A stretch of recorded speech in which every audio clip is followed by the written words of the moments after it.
혹시 이런 생각 한 번쯤 해보신 적 있으신가요? 왜 너네 이 아이가 내 자식으로 태어났을까? 수많은 부모 중에서 왜 하필 나였을까? 잘 키우고 싶어서가 아니라 때로는 너무 버거워서 이 질문을 하게 됩니다. 불교의 환생법에서는 이 질문에 이렇게 답합니다. 자식은 선택이 아니라 인연의 결과다. 오늘은 환생법으로 보는 자식 인연, 부모와 자식 사이에 남아있는 업, 그리고 그 업을 마무리하러 오는 빛의 이야기까지 차분히 풀어보겠습니다. 이 옷깃만 스쳐도 인연이라면 부모 자식은 불교에는 이런 말이 있습니다. 옷깃만 스쳐도 인연이다. 잠깐 스쳐도 인연이라면 같은 피로 같은 시간을 같은 공간에서 살아가는 부모와 자식은 얼마나 깊은 인연일까요? 환생법에서는 부모 자식 인연을 이렇게 설명합니다. 수천 번의 만남과 스친 끝에 다시 이어진 인연, 자식은 우연히 온 존재가 아닙니다. 이미 전생에서 스승이었을 수도 있고 부모였을 수도 있고 갚지 못한 빚이었을 수도 있습니다. 이번 생에서는 그 인연이 자식이라는 이름으로 다시 찾아온 것입니다. 이 환생법에서 보는 자식 인연의 세 가지. 환생법에서는 자식 인연을 크게 세 가지로 봅니다. 빚 받으러 온 자식의, 빚 갚으러 온 자식의, 업을 풀러 온 자식의. 이 세 가지는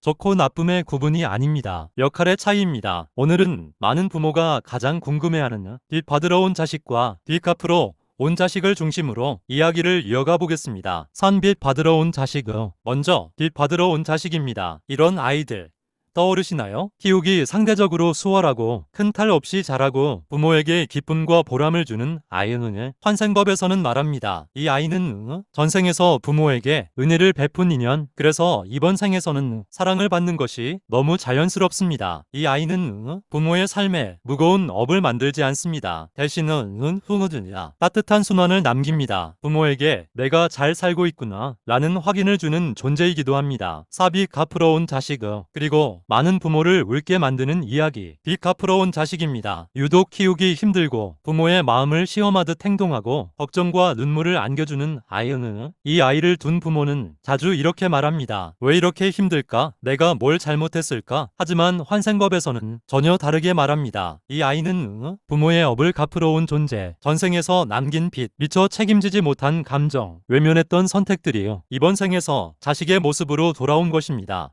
빚 갚으러 온 자식은 벌이 아니다. 중요한 말씀 드릴게요. 빚 갚으러 온 자식은 부모에게 벌을 주러 온 존재가 아닙니다. 업을 정리할 기회를 주러 온 존재. 그래서 이 인연은 힘들지만 절대 함부로 끊을 수 없습니다. 이 자식 인연을 통해 부모는 배우게 됩니다. 조건 없는 사랑, 내려놓음, 통제하지 않는 법.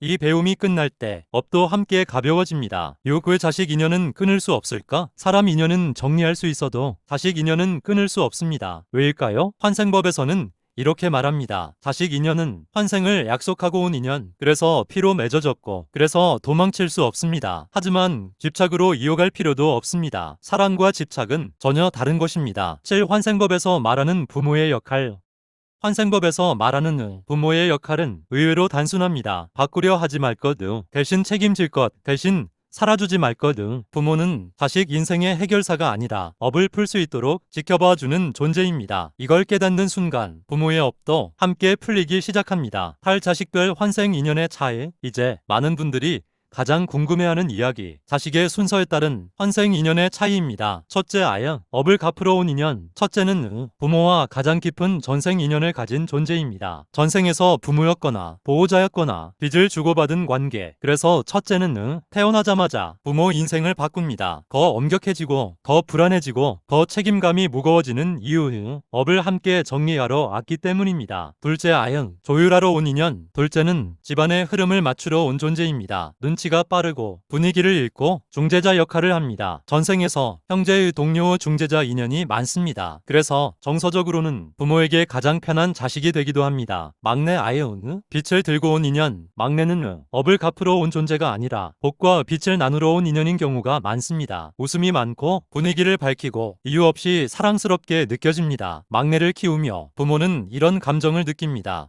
이래서 아이를 낳는구나. 막내는 가르침보다 사랑을 확인하러 온 인연입니다. 두 마무리 메시지. 자식의 순서가 다르다고 사랑의 크기가 다른 건 아닙니다. 다만 첫째는 업을 풀고 둘째는 흐름을 맞추고 막내는 빛을 남길 뿐입니다. 지금 내 옆에 있는 자식은 나를 괴롭히러 온 존재가 아니라 함께 업을 마무리하러 온 인연입니다. 옷깃만 스쳐도 인연이라면 부모 자식은 몇 생을 약속한 인연일지도 모릅니다. 혹시 여러분도 첫째에게는 미안함이, 둘째에게는 고마움이, 막내에게는 이유 없는 사랑이 느껴지나요? 그건 우연이 아닙니다. 이 영상이 자식을 바라보는 마음을 조금이라도 가볍게 해주었다면 구독과 좋아요로 다음 환생인연 이야기에서 다시 만나겠습니다.